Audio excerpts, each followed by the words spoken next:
Hey everyone, today I'm going to be taking a quick look at Smart Summon in the UK in 2021. For this video, I'm going to be using my Model 3 2021, running the latest firmware and the newest app update. Unfortunately, in the United Kingdom and the EU, Smart Summon is severely restricted due to UN ECE regulations that prevent the car from being summoned over a 4G or cellular network. This means that the car is forced to use Bluetooth to communicate with the app, so there is a 6-foot limit. But the car can drive 20 foot, and yes, those figures are correct. The car can drive further than you are to it, so if you wanted the car to drive the full 20-foot distance, you will need to walk next to it, or be sitting inside it. So, in the United States, it functions very similar. Obviously we just have the limits on distance, but speed and sort of how it indicates and navigates the car parks is very similar. In these videos, the 6-foot limit will be removed, and I'll show you a comparison with the EU limits on in a later clip. I just want to point out this video is exclusively for Smart Summon. I'm not going to be reviewing the standard or dumb summon in this video.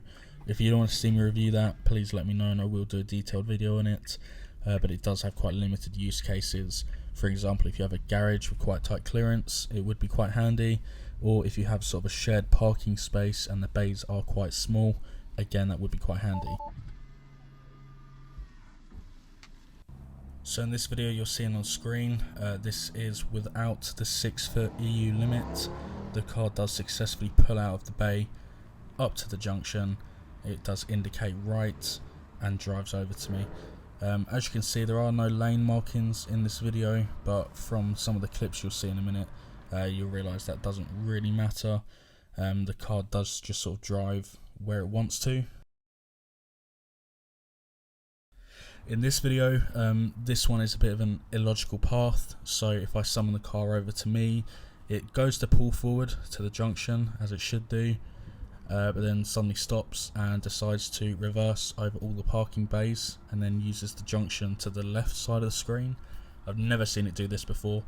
Obviously if there were other cars around in the bays, I'm sure it wouldn't do this. I'm guessing it's just the most logical path it can think of. The car does successfully go around the curb, but it does sort of just awkwardly sit in the middle of the junction, and that point is further backed up by this video here. So the car does pull out the bay, goes straight over to that side of the road, sort of stops on the corner, but then just drives straight over the middle and just awkwardly stops there waiting for me to get in.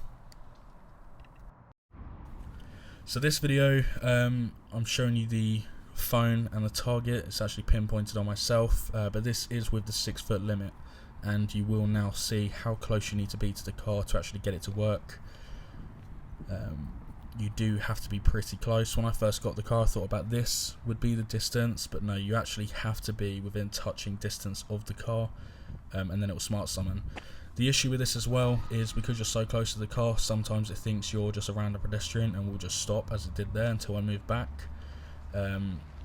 It is so restricted, it's unusable, and the £3,400 price for enhanced autopilot is only worth it for the auto lane change and possibly the auto park, but that is pretty useless as well.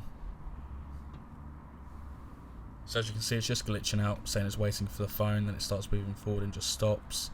It's unusable. So, is enhanced autopilot worth it for Smart Summon? No, don't even think about it. If you have a really tight garage, or you sort of have shared parking areas, then possibly for the dumb summon, but Smart Summon is just not worth it. And the accuracy of public roads does not help. Sometimes your own driveway will be considered a part of the public road, so it just won't work. Thanks for watching the video. Please leave any feedback in the comments below, and if there's any videos you want me to make, just drop a suggestion below and I will look into it. This could be anything relating to Autopark, Navigate on Autopilot, the EU or UNEC regulations. Just leave your feedback in the comments and I'll see you next time.